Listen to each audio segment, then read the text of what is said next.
My name is Julian Alexis Roberts, and welcome to BreakAWAY, a podcast dedicated to guiding women of God toward deep communion with Him.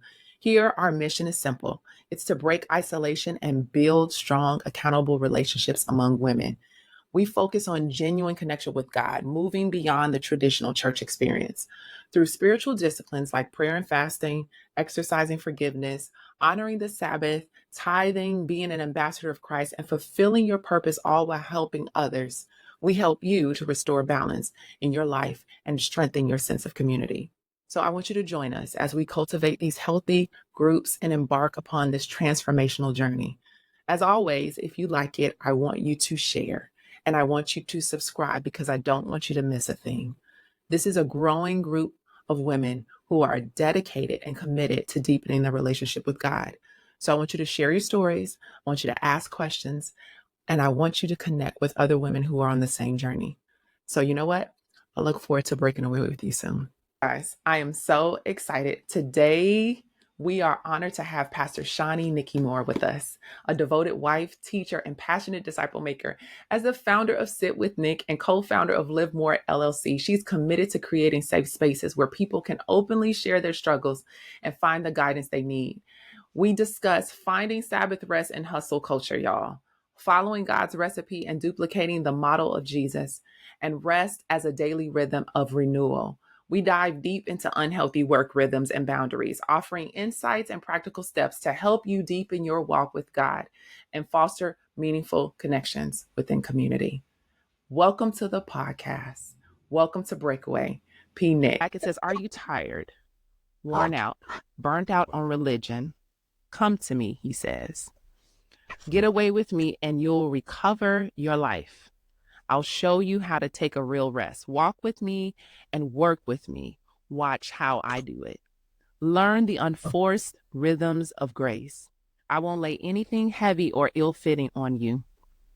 Keep company with me and you'll learn to live freely and lightly.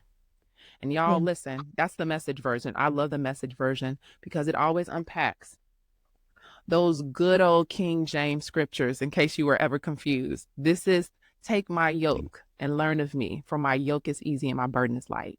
That's that scripture. Love the way the Message version unpacks it because at this age, as I slowly approach 42, I know that living freely and lightly is abundant life for me.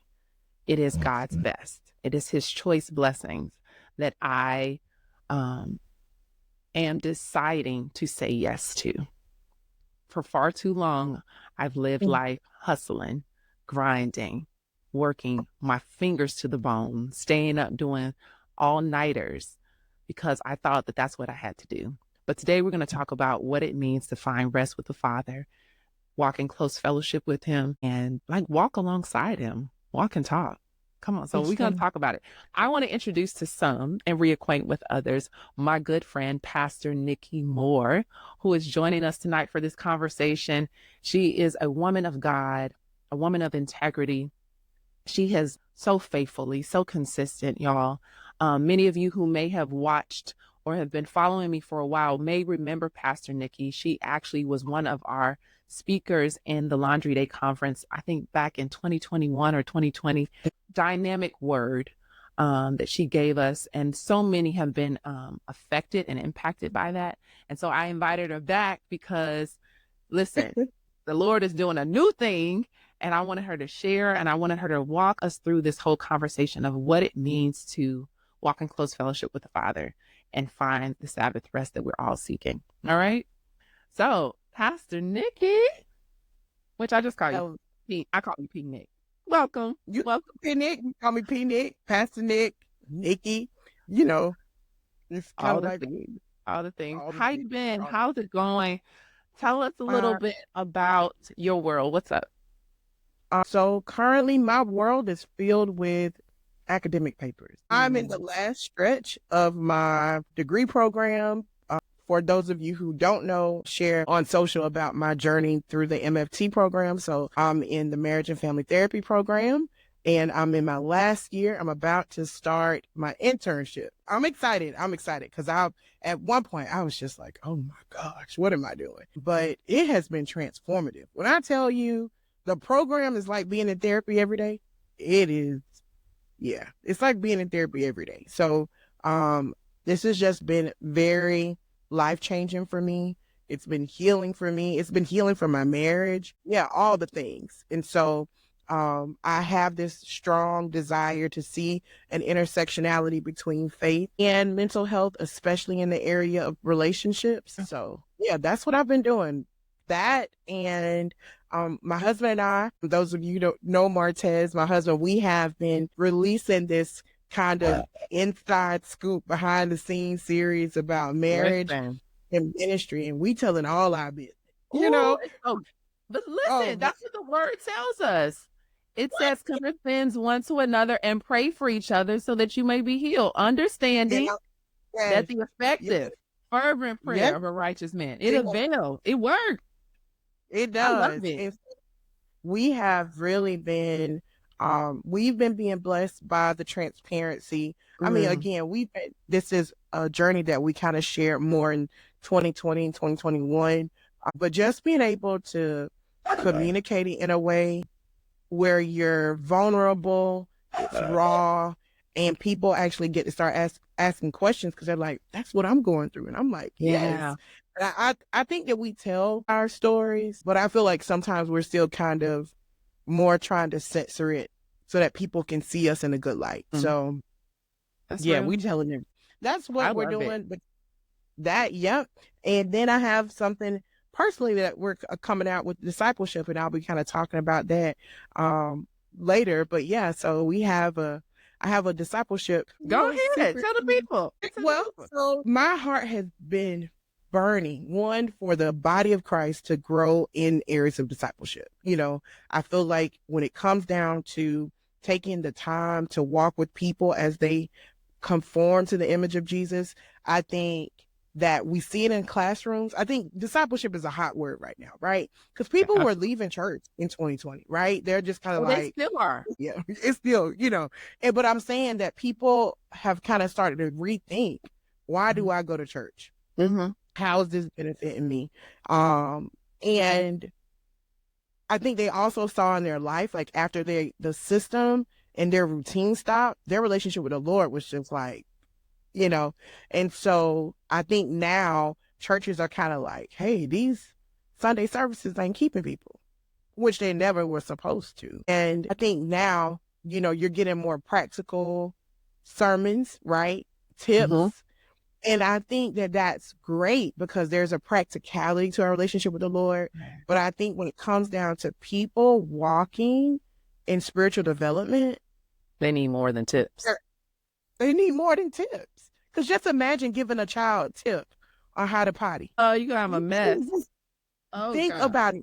And just think about who wants to give, like, okay, you see that the child is kind of tearing off the diaper. You can tell that mentally and cognitively, they're literally saying, I think I want to learn, like, this diaper I can't do the diaper. And just imagine a parent saying, hey, here's a tip. Here's a tip. Here's a tip. Well, no, when you're having a potty train, and depending on if it's a girl or a boy, you're going to have a lot of mess ups.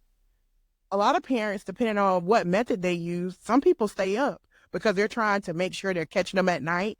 It's that one-on-one walking with them until they get this routine, until they get this kind of confidence. And just imagine, it's just, are we giving that type of diligence to people in their walk with the Lord? And I feel like outside of handing people some freebies, an ebook, and some videos that they can go back to, I just feel like it's not thorough enough. It doesn't have the level of intentionality. Yes, and a personal thing, right? Because it's kind of like, after I've watched this video, I still got to figure it out on my own. And I got questions. Where's the follow-up? Yes. And you're speaking my language. Yes. So I've been burdened in that space, and I know I've created those classrooms myself, but my love is that one-on-one. My love is that engagement, those questions, seeing the light pop off. Yeah. Walking with someone through sorrow when they're trying to apply or when they've gone through a fall, all of that. And so I just thought, Jesus was walking and talking with the disciples. And I also thought about this song my mom was used to sing all the time about how I come to the garden alone, like the dew falls on the roses, and he walks with me and he talks. And I thought about that, like Jesus walked and talked with the disciples. He And did. I was like, that's what I want to do. So that's what I'm going to do. There's this program, discipleship program, walk and talk. But the thing is that this is actually for women who want to disciple women. It's about people who want to disciple. So yes, if you are looking to be discipled, yes, but this is specifically for the ones who not just feel the call to discipleship, but it's kind of an awakening. Because again, like I was sharing with you before, I think we've kind of made being a disciple more of a subject expert, a subject matter expert, when that's not how the Bible kind of sets that frame. No. You know what I mean? It's the progress. It's the progression, like walking with me, seeing all the flaws, all the snares, all the challenges. Yes. It is doing life together. It is the unpolished, you know what I mean? And it's kind of that language that Paul said. He told Timothy, he said, you follow me as I follow Christ. And I think that's the whole point. That's the caveat. You follow me as I follow Christ, not admire me as I follow Christ. And I think that that's what's been happening a lot that I've been seeing. It's just more admiration. And it's just like, people don't know admiration. Yeah. Oh, Nikki, it's so needed. It's so needed. You are so right. People do not grow based off of a moment of inspiration or even admiration or even a quick conversation. People cannot grow on. Listen, you cannot raise a child on Cheetos. You cannot. And even if you do, I'll say that. Because somebody go, yes, you can. But when I tell you the health of the child, the health of your relationship, when the child gets older and recognizes that they could have had a healthier relationship, like I think a lot of times we're often thinking about the now, but we're not thinking about the later. Right. And even how we build these relationships now, it may work.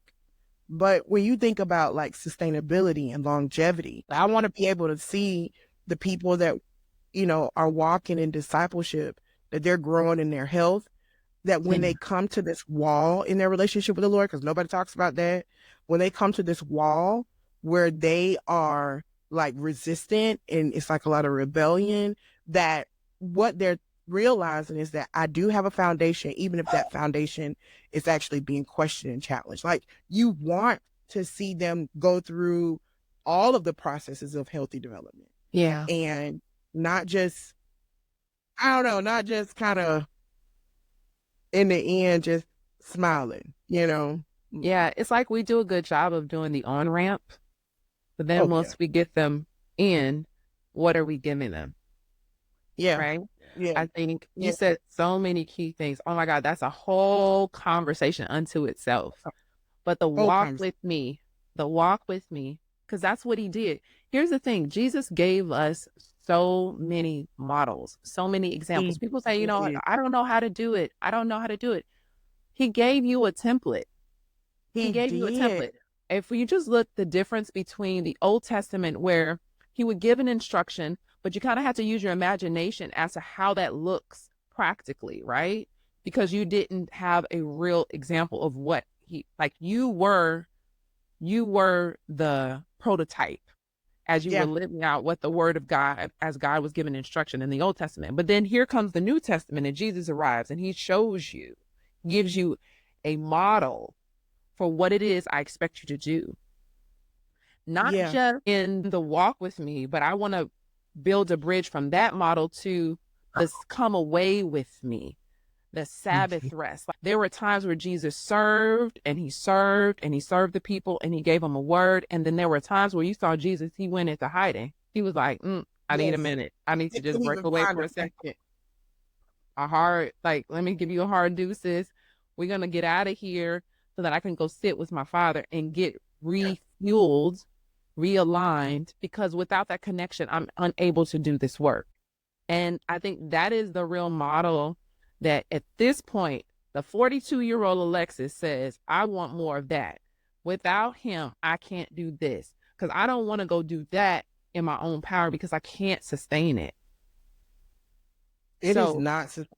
what are, to your point, like what are some, and even as you're talking, you didn't know this, and I have this, the Lord has been dealing with me on this outline of, Alexis, it's time for you to write the book about spiritual disciplines. It's time for you to talk about the things that we sometimes brush under the rug because we're like, those are things that are uncomfortable or stretch us or cause us to have to come into alignment or cause us to have to be accountable in ways that we are not ready. We're not spiritually mature enough to say, like, this is the recipe. Yeah. Do it this way. We still want to say, I want to do it my way, God. I want to just do it like this. I feel like if I do it like this and I just do it, I can still skate by. And he's like, no, I'm calling for you to do it my way. You want to find true success. You want to walk with me. You want to understand me in a new and profound way. I need you to check all of these boxes, not in a legalistic way, but in a way that honors me so that I can sustain you, so that I can, so number one, when people see your lifestyle, that I can get the glory from it, that they know it wasn't in your own works and in your own doing, but it was me behind the scene, you working the recipe that I've already given you, you almost duplicating the model that I gave you in Jesus. Because if he did, he said, these works shall I do and greater work shall you do, right? So I'm saying, do the thing. So if it's fasting and praying, if it's tithing, if it's Sabbath rest, if it's whatever it is, if it's serving, he didn't come to be served, but he came to serve. Come on, sis. Like, whatever he said is what he was trying to teach you to do. I don't know. And it's very comprehensive. I just say my daddy is a comprehensive teacher. He is. He's very thorough. He's huge about the whole man. And I think the whole point is not like, oh, guys, like, let me pick a topic about like the whole man. It's the fact that there's no brokenness in him. So when he talks, he's always talking from a very whole perspective. When we're talking, we're always trying to figure out, what is it applying to?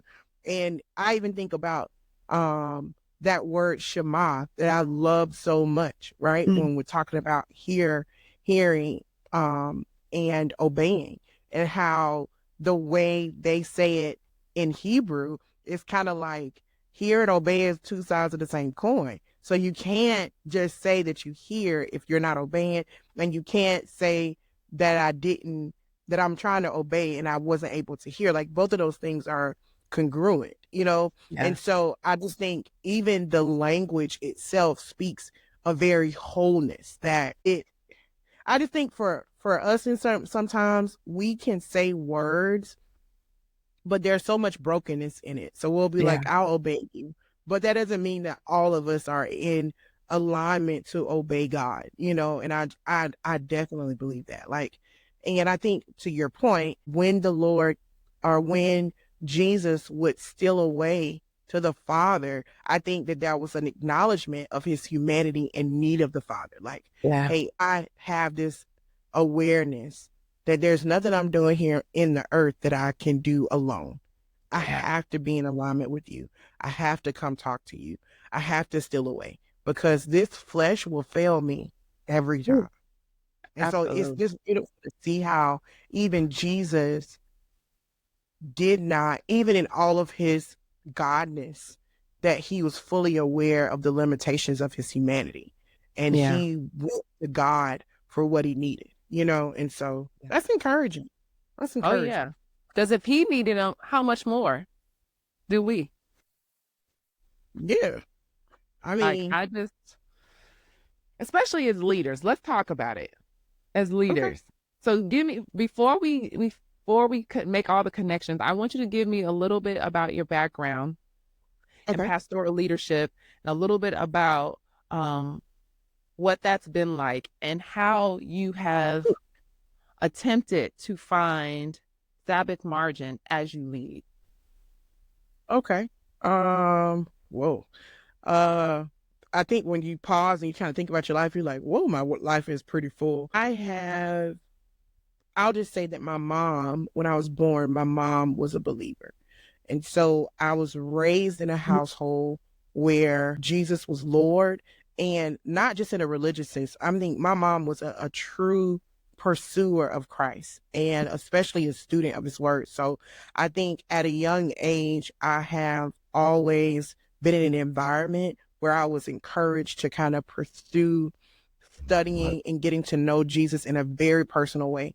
I gave my life to the Lord when I was 7, received the baptism of the Holy Spirit when I was 7. And my walk with the Lord has always been where I've felt a very fathering relationship with God. And that's really important when it comes down to the spiritual parental relationships I have now with others, because I've always had a very fathering relationship, kind of like Jesus when he walked with the Father, right? Yeah. And so I fast forward, when I was in my teens, I started to preach a lot, just really preach the truth. I remember in like a Sunday school, they would be wanting to have these, I don't know, just answering questions for prizes. And I'm asking questions like, so, when Jesus says this, what does that mean? And they're just like, oh my God, girl, I think I've always got on people's nerves because I want to know, like, so how is this supposed to work? And I'll just say my whole journey has always been this question of why do we do what we do? Like, why? I know that we're called to do this. We're coming to church every day. We're working, we're serving. I was a part of all different auxiliaries. But I remember at 18, was it 18? After I came back from college, my faith was challenged a bit, because you know how college life is. But I remember asking questions about, my faith, because it's kind of like outside of the routine of church. Why do we do this? Like, why? What's the whole point? And I think I will often get answers like, because you love God, because of what he's done for you, because of the cross. And it's like, yes, but I don't know really if anyone still had a answer, a answer that I felt like, because I'm watching people's marriages fall apart who were my leaders. You know what I mean? I'm watching people get divorced. The fruit. I'm watching prominent leaders in the church leave. And at the moment, because I'm still so young, I'm still trying to understand. And sometimes, depending on what conversation you get, it's their fault, or they're walking away from the faith, or, they're not, they've been, I remember one time somebody was like, it's the world, the world, they're out there in the world, and so you live with, really, but you realize these are the people who were your Sunday school leaders, or they were people who were impactful, and it's just like all of a sudden they just stopped wanting to serve God. And it was only until I became that person, right? Now I'm serving in ministry, and I'm a minister. Now I am a college pastor, and now I'm married and I'm in ministry, and I'm doing this all the time, 24/7. There is no boundary I don't have healthy boundaries in any aspect. Now I'm married and I'm still in ministry. It seems like I've just been doing ministry work forever, from singleness to marriage. And I remember at one point looking in my marriage and just thinking, or looking within myself, and I'm just like, I really love God, but I'm exhausted. I am frustrated. I'm tired. I'm feeling guilty because I want to pause, but I don't know what the pause looks like. If I take a pause, is this a pause from the kingdom? Am I saying that any other pursuits that I have are greater than my pursuit from the Lord? And now what I do for the Lord is more guilt-ridden. And outside of it being guilt-ridden, I am also experiencing this weight because now I have people who are following me. Yeah. It's just like, I feel guilty because I should be strong enough. Reminds me of that girl from, what is it, Bruno from Encanto, sister. If I say for a moment that I'm exhausted and tired and I just want to kind of pause, what would it look like for me to take a break for 6 months? How would people, so I think for me, ministry and leadership and all of these things has been this journey of me kind of discovering what God's heart is for me versus what my fears are versus what are like systems that have been man-made. It's been a whole journey, especially when you talk about this whole like come away with me. Like I didn't really even get to have clarity about what that looked like until me and my husband was on a marriage retreat. And another pastor gave us a test. He gave us an assessment about emotional health. And I am a person who has been discipling and leading all these people. And when I take the assessment, it says that my emotional health is like an what? Yes. And I'm looking at it, and I'm taking the test. And I just want to clarify this. When you say emotional health, it's not emotional intelligence, is it? So emotional health includes emotional intelligence, like awareness. But this was not just about my awareness. This was about my condition. Yeah. Oh, so it had like God. 7 sections, and we're just taking the test. And it was a retreat for pastors. I'll never forget this. And so me and my husband were just struggling because, we're serving in so many different places for so many different people, and we're exhausted. And I think that some of our members knew we were like exhausted. And so we went, and it was an amazing retreat. But I remember taking this exam. I mean, it was an exam, but an assessment. And I remember Marteza taking it, and I'm at the end, and I'm adding these numbers, and I'm like, you have to look at the numbers and look at what it's saying. I'm like, something's not right. This math, because I know I'm not an infant. You know what I mean? Right. I mean, I literally sat there for a while just trying to figure out. And to tell you the truth, I almost thought about like changing my numbers because I'm like, I'm not about to tell these people. Right. And then I was just like, yes. But when I tell you, 7 areas, girl, I think I was probably. Oh my God, it's cringy. Like, I think I was an adult in probably 2 of 7 areas. The rest of them were like adolescent. Maybe 2 were adolescent. The other one was maybe a child, and the other 2 were infant. Yeah. And I will never forget the one that I had infant in was boundaries, limits, limitation. Straight baby, swaddling clothes, lied in a manger. Yeah. I'm talking about infant. But in the questions that it was asking me, stuff like, being able to, say no. No, you can't serve well with a no. People connect serving well with a yes, not with a no. Yeah. So from that moment on, I think That's it so really good. jarred. Like, as you're saying that, I'm having flashbacks. I remember getting the hardest lesson, boundaries, and giving someone a no. The first very hard lesson. I remember there was a season where I had to move back home during college. And I remember I had to say no to my family because I was going to work, going to school, paying for my rent, paying for my food, and also helping support them at the time because I think somebody was like in between jobs or something. And it took my then boyfriend, I was like 18 or 19, to tell me. She set me down and was like, that is not your responsibility.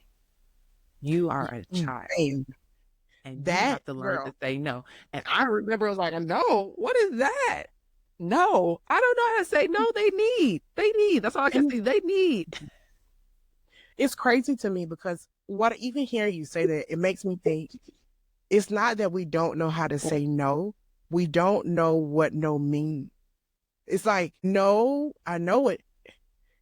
I know how to say no, but what does that mean? Does that mean, and not only what does it mean to me, but I think I had a problem about what I know would mean to you. And that was huge because I had spent most of my life managing not only how people saw me, but I was trying to manage their thoughts of me. And it was kind of like, I learned in therapy, like that type of mental management, is really just anxiety. But I would spend trying to figure out how can I say no, but it still feel like yes to them. You know, you know what I mean? Like the art of saying no. hard to say a no, but it sound like yes. And so Yeah. I realized, like, even when people say no, you know how people say no means no? Well, what does that mean though? What does that mean? What is that? Does that include boundaries? Does that include like, does that include like standards? It's just, it was a lot. Yeah. It was a lot. That was the beginning. Oh, girl, that's my life.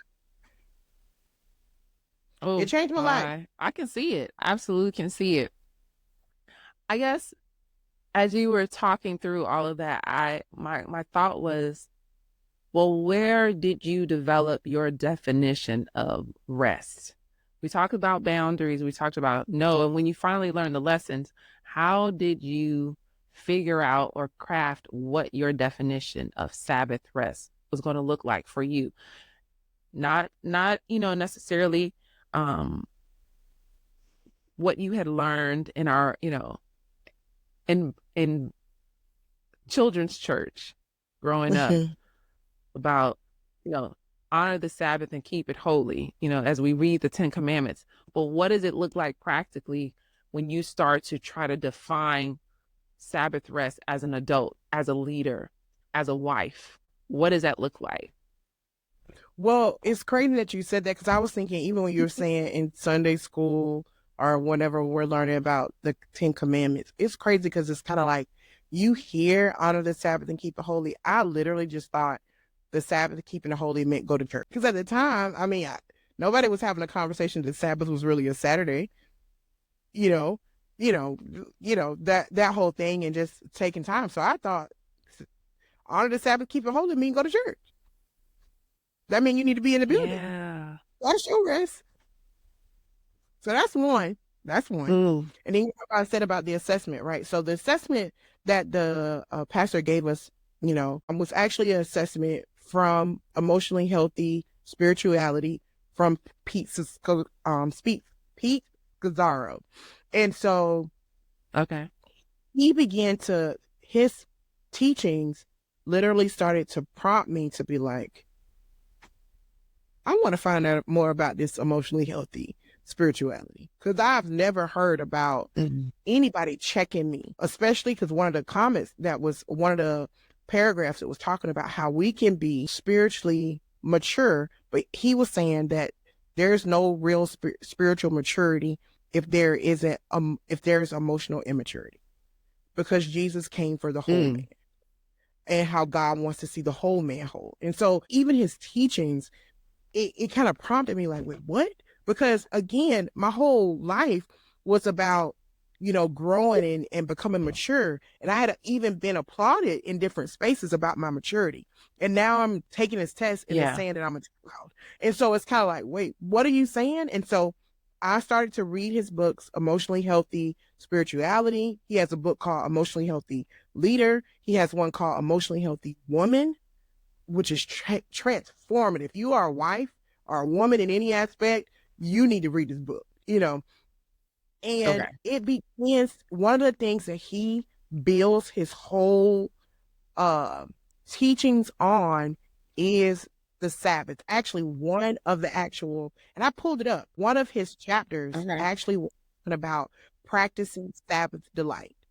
And this changed my life. And I want to share just a little bit what he's very like cut and dry. So one, he was talking about the biblical Sabbath, and he said, the biblical Sabbath is a 24-hour block of time in which we stop work, enjoy rest, practice delight, and contemplate God. And even when I saw the 24-hour, immediately it can tell you when you don't have a mental framework for rest, because in your mind, you're thinking 24 hours of not doing any work. You see, you know what I mean? Like, it almost is like we feel like somebody's stealing. when this is supposed to be giving to us. And it was talking about how it was showing the rhythm, like our secular rhythm is work, work, work, work, work, vacation, work, work, work, work, work, vacation. He was saying that's the secular. And the sacred rhythm, which he's saying God's rhythm, is Sabbath, work, Sabbath, work, Sabbath, work. Yes. And one of the things that he was talking about, I really love, he said the problem with too many leaders is that we allow our work to trespass on every other area of life, disrupting the balanced rhythm of work and rest God created for our good. It's not like, oh, he's coming for just that day. He's coming for your life. And then you start to think about it. Oh my gosh. Then it's almost like your eyes are open and you're like, wait a minute. Didn't this come up when God started talking to Israel about entering his rest? And they were struggling to enter into his rest because they lacked faith. And then you start, it almost like stuff started popping off in your mind because you're like, so you mean to tell me that the Israelites were more comfortable complaining about living in the wilderness than they were about relying on the Lord in a place of rest? They complained about being look at this hard ground. We don't have nothing, but we don't have anything. Look at what, we're out here. Some people, I should have stayed in Egypt. And it's like, now you're looking for this promised land. You're looking for this place of rest. You're looking for this milk and honey. But what it requires to enter into this place is faith. And it made me really think that sometimes we will literally forfeit rest because it requires something that we can't produce in our own. Like for you to believe that the Lord will take care of you if you set aside 24 hours and not do any work on your own, that's faith. Especially if your whole life is built on the rhythm of you just working hard and hustling. Our Western perspective, we're going to work hard. We're going to hustle. Yeah. We're going to do what we need to do. And that's just not going to our job. That's church. When I tell you that's ministry. Yeah. You get what I mean? People who get the awards, the people who get acknowledged in church are not the people who set good boundaries and only. They're the people who are the diehards. They're the first ones opening the church, the last ones closing the door. Yes. Those are the ones who get the accolades. Yes. Yeah. And am I saying that they should not get the accolades? No, I think that their hard work and their dedication should be celebrated. But I don't think that unhealthy rhythms should be celebrated as the standard for what it means to be all in. What if all in means that you obey God at any cost? What if we started making all in mean, hey, this person obeying God at all costs? They're honoring the Lord, they're honoring the Sabbath, they're allowing, they're healthy, they have a healthy work-life balance, they have healthy boundaries. Because my thing is that if I see someone and they're communicating to me healthy boundaries, do you know what that also tells me as a leader? That I have someone who's actually going to steward the people they're leading well. Because they're not going to cross boundaries. Absolutely. No. Yeah, I love it. And those people who know how to strike a balance between work and rest and also know how to maintain healthy boundaries, those are the people you see who have healthy relationships, right? We talk about marriages in the church and we talk about the impact. Exactly. Right. I used to say, when I was working in full-time ministry, I would say when 5:30 came, all right, I'm shifting gears. And I was at the time, I shared an office with two gentlemen, and I was the only wife. They both, obviously were a husband. And I would say, all right, it's time to leave. #stay married. Let's go. Like, we are leaving because you have a wife to go see about, to relieve from, caring for the kids all day. I have to go home. I have to take care of my kids. I got to cook dinner. I got to take care of my husband. Like, make that the priority, because don't forget, even though we're serving the people of God here, that your first ministry is your home. You got to have a healthy boundary for that. I remember having side conversations with lots of people who I saw running themselves down. I could see them graying faster. I could see them, like, you know, sometimes getting into little, you know, issues with their spouse because those boundaries were so fluid. Yeah. And nobody wants to talk about the reason that people are more willing to cross those boundaries is because we have invested so much into work that it's more than just accomplishing the task. When we start talking about work, we're talking about people's identity. We're talking about people's sense of value, their sense of significance. So I feel like that's why the Lord comes for it, right? Because ultimately, as believers, we're supposed to be finding our identity and significance and value in Christ, not in the work. Yeah. The work is supposed to be reflecting where we're finding our significance, where our identity. So if you see me working, you're just seeing a reflection of where my identity is. You see my work, like I would say, if I'm at work and I'm producing, I'm productive, I'm showing up, I'm doing what I'm supposed to do, it should make you want to inquire about, hey, so, you know, what's your values? What's your behind all this? What motivates you?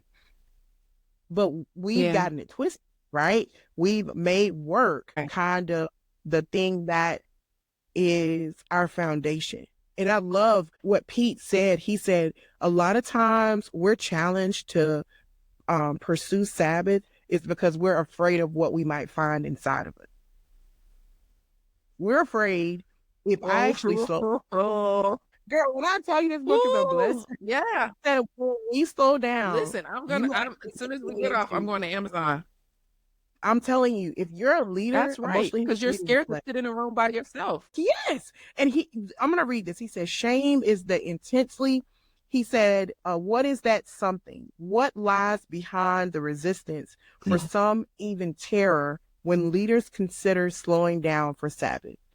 He said, after observing and talking to pastors for years, he said, I believe the answer is shame is the intensely painful feeling or experience of being fundamentally flawed or defective, unworthy, deficient in some vital way as a human being. So we work harder and then work even harder. Why do we do that? It is important. We like, the thing is that even if I'm not, and you'll see this, right? You'll see the husband who's the leaders, whether it's a woman or a man, but you'll see they'll work hard. But if you look in their home life, you know what I mean? Yeah, absolutely.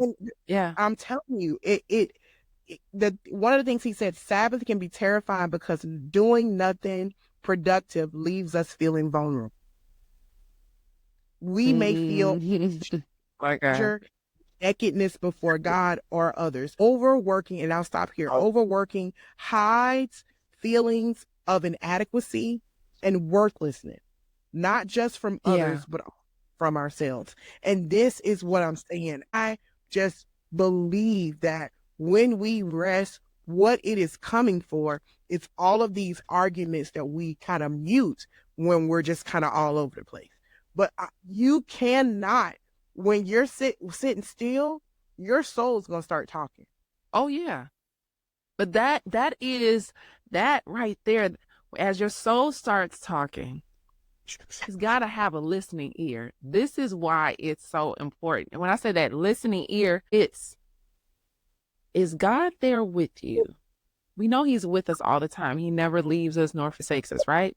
But is he there with you? And have you been practicing relationship in such a way where there is this conversation in the silence of the boundary that you have decided to maintain, the discipline of that? Is there, because I think another fear could be that when I do have this moment of silence, that I'm going to be there alone because I haven't cultivated the relationship with the Father, because I haven't spent time in his presence. Yeah.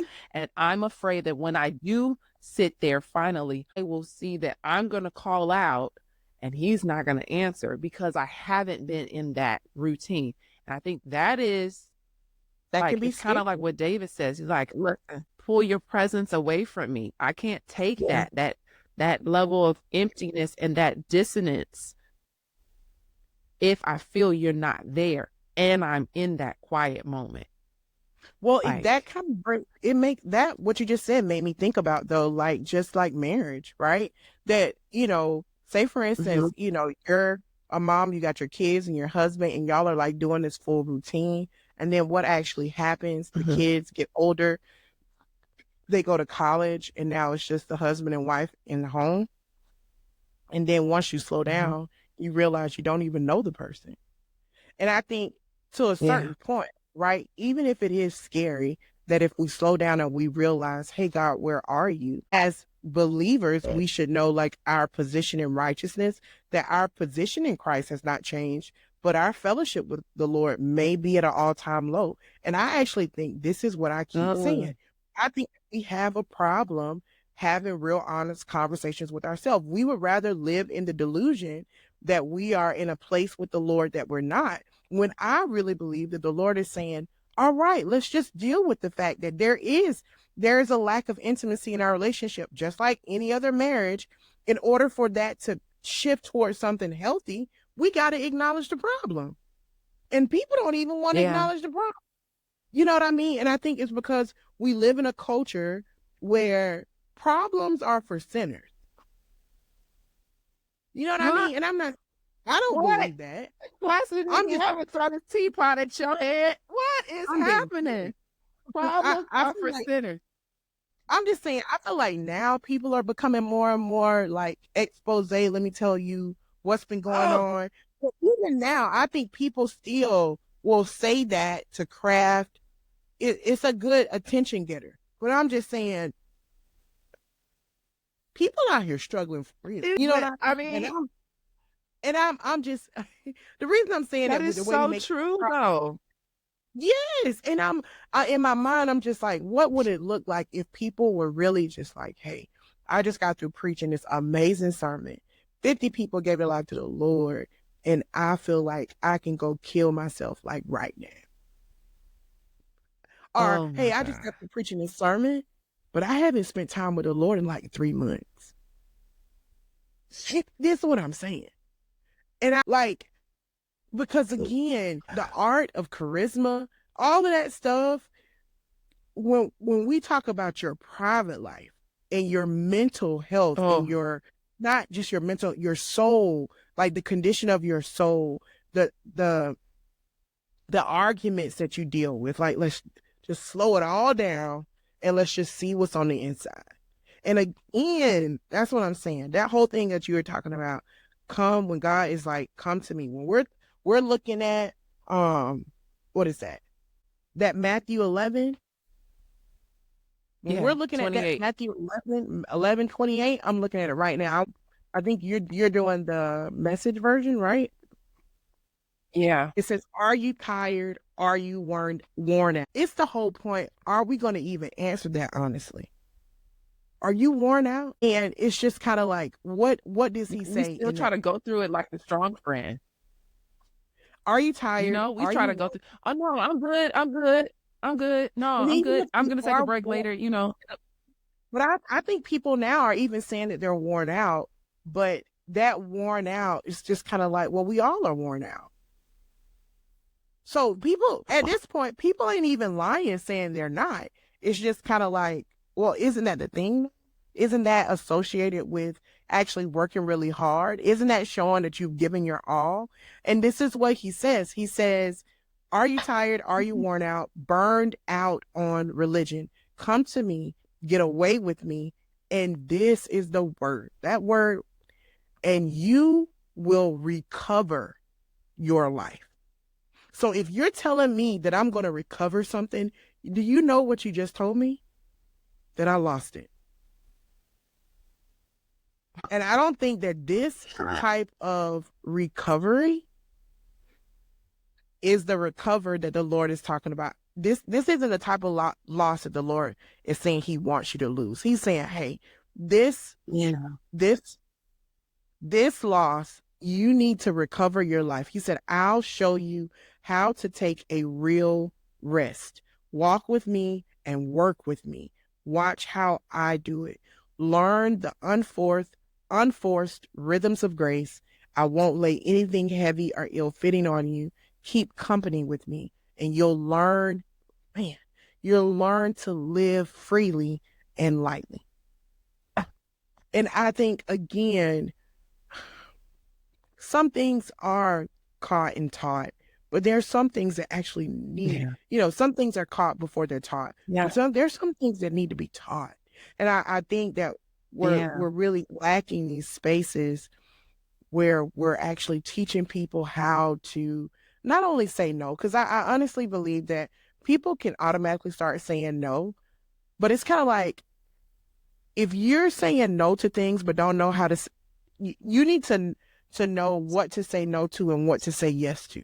Like some people are just like saying no. And sometimes that's how it starts, right? No. But it's kind of like, if you're saying no to something, then what are you saying yes to? What are you turning to? And so, girl, I just think that a lot of our healing spaces, the believer, the leader, and every person is really attached to this coming away, this coming to the Lord and allowing him to so much renewal.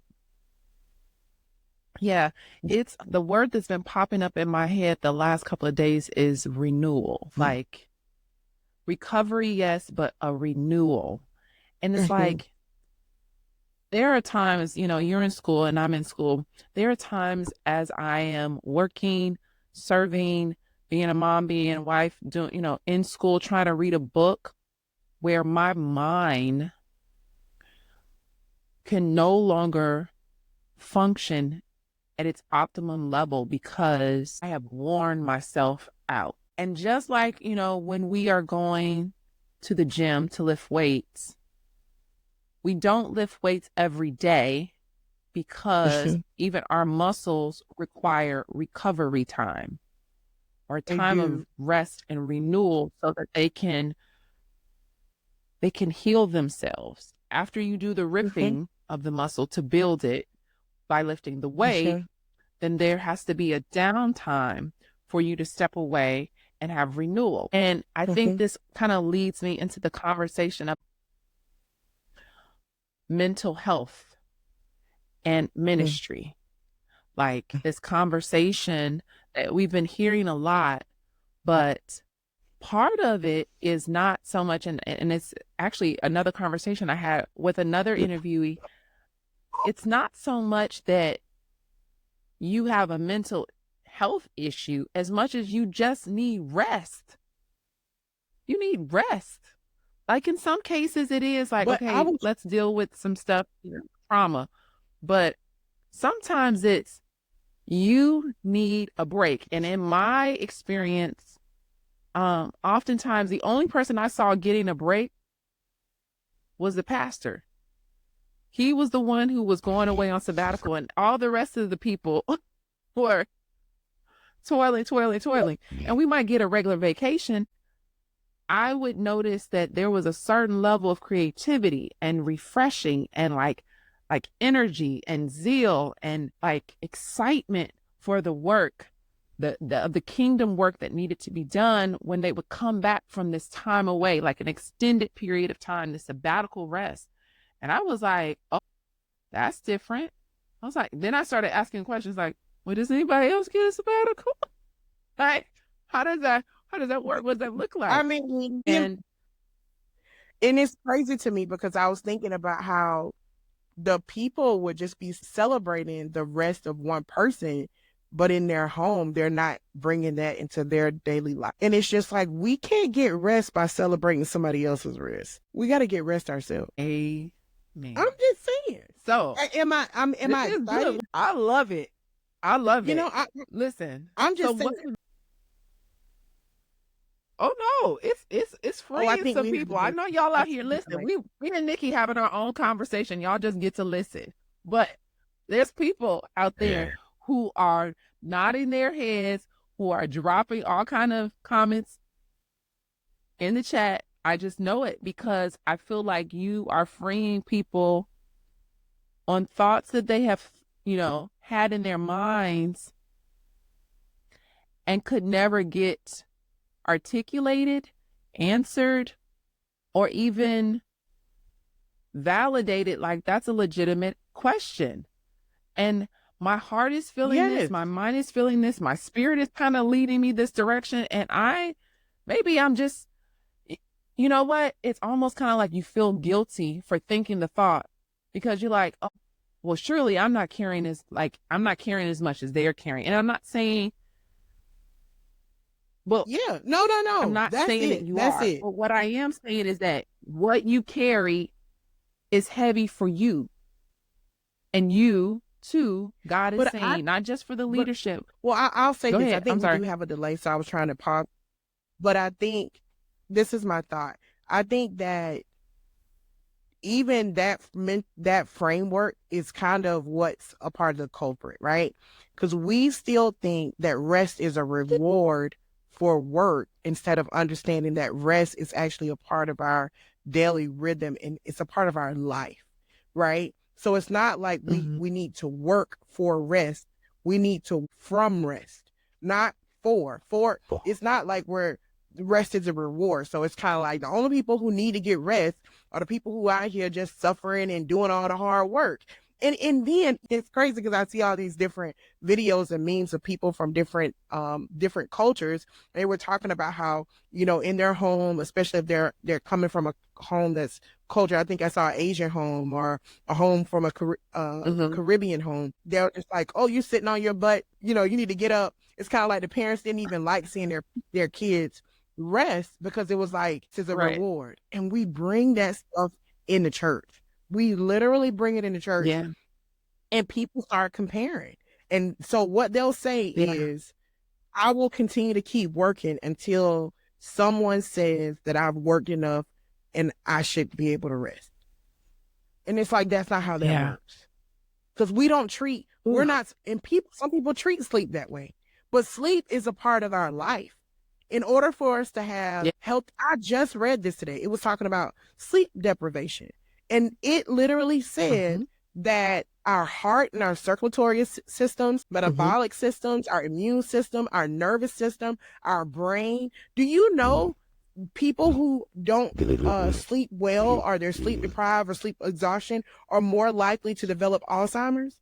So I'm just saying all of these different things, these infirmities, these diseases come from a physical lack of rest. Our body even knows. Yeah. And so it's kind of like our body is saying, hey, physically, we can't, the way that our creator made us, rest has to be incorporated.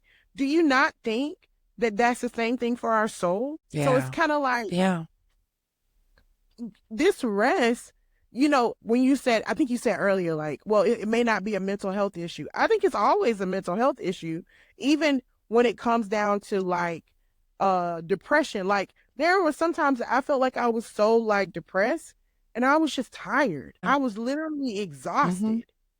And all I needed to do was just get some good sleep, even though I know sleep and rest and eat. And eat. You know what I mean? But that's the part of resting. And then that's the part. Yes, but that's the part of resting though, because you remember what did I say that Pete Scazzaro said? He said that the Sabbath rest was actually about not just like sleeping. He said that Sabbath rest was about ceasing from work and delighting. And that's the whole point, right? That those 4 things about rest, the Sabbath is 4 things. It's not just sleep. It's stop, rest, delight, and contemplate. All 4 of those. I love it. Yes. Stop, rest, delight, and contemplate. And contemplate. And so that's what I'm saying. even when we begin this whole Sabbath thing, like I've heard people say, like, I'm about to go on a Sabbath, and they'll be like, I'm not doing nothing. Well, I've been to sleep before and woke up and still tired. Yes. Right. So it's about stopping, resting, and then finding delight. How many marriages would be saved if people would even pause to discover how to take delight in each other? Yeah. Let's not talk about marriage and ministry. Let's not talk about people both are. Come on, man. Yeah. And then contemplating, trying to figure out, how do we incorporate this weekend that we've just had a good time into our daily life, so that we don't have to wait for another vacation? Because you know that vacation life, right? Your vacation life. I've seen people go on a vacation only to get a divorce right when they get back home. I've seen that more than once. Like right before a couple gets divorced, I've seen people go on a big vacation, and then right after they're like, I want a divorce. What? I thought we just had a great time. We did. But I understand this isn't the way that we live. You are so right. I'm And serious. the idea of coming back to the old way is just too depressing, and I got to get out of here. Yes. Not to mention that you may have had a moment of contemplation as you got that rest over there. Yeah, you did. My word. Because when you think about it, it's just like, I don't want to go back to that. And so I feel like it's the same way with our walk with the Lord. I feel like the Lord is just like, why? And it reminded me of that scripture. I think it's in Galatians. He's just like, when you started this walk, you started this off in the spirit. Who bewitched you? Who tricked you and made you think that what you started off in the spirit, you now are trying to complete in the flesh? And I know in that space, it was talking about like our position in righteousness and being free from the law. But I think the work mentality infuses in every area of our life. If we're struggling, just accepting of what Christ has done freely for us, there ain't no way that in our natural life, we have accepted the rest and just the awareness that I don't have to work for everything. I shouldn't be working like this. I'm telling you, that call for us to experience God's rest in Hebrews is not just the rest that we receive at the initial point of salvation, but it is our life, the beautiful sanctification of our soul throughout our life. It is we're supposed to experience that Sabbath. And I think what we've been trying to do is trying to just kind of get it funneled in a day instead of having our mind renewed. I'm a proponent for when there you go. There's the word. There you go. I'm a proponent because that allows you to work and rest simultaneously. It does. But the thing is, in order for us to have that type of the ability to manage those things at the same time, we have to have a mindset change. We cannot have the old framework and then try to manage rest and work, because we will be drawn back into the work mentality because our mind hasn't been renewed. So we'll be like, hey, I'm trying to work while I'm resting, but you don't even know what that means. So we would have to address old mental frameworks about my identity, about guilt. We would have to address guilt. We would have to address shame. Because, as a mom, the mom guilt that comes when how moms go through this thing where you feel guilty when you are not just totally investing in your kids the whole time. And it's just kind of like, there's this guilt that comes in our soul when we have not allowed our soul to have this renewal and this transformation that, hey, rest is a part of my life. Rest is, oh my God, Sabbath. I know I see Jesus walking away to the mountain and spending time with God, and I have that narrative in my mental framework, and and I have that imagery, and I'm going to steal away with God. Honey, he set that example because he understood the limitations of his physical body. But you believe me, the place that Jesus worked from was always rest. He just didn't go rest in the mountain. He was resting while he was walking with the disciples. And you can see that because what happened on that boat? You know what I mean? When they on the boat, that's what I was just about to say. He was sound asleep his head was on a pillow, is what the word says. You know, my mindset, the way I think about it, the reason that he could go to sleep is because he believed that he was safe.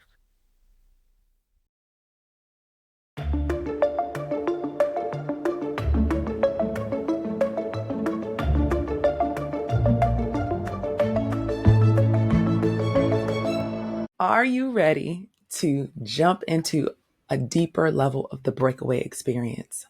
I want to invite you to join our exclusive membership community. You'll have behind the scene access to all of our after show segments where we dive deeper into the topics that matters most. These intimate discussions are packed with insights, tips, and inspiration that you won't find anywhere else. I don't want you to miss out on this special opportunity to connect with community within the breakaway. Let me tell you, if you subscribe today by clicking the link in the description, you won't regret it. Join us for the after show. Your journey towards deeper communion with God starts here.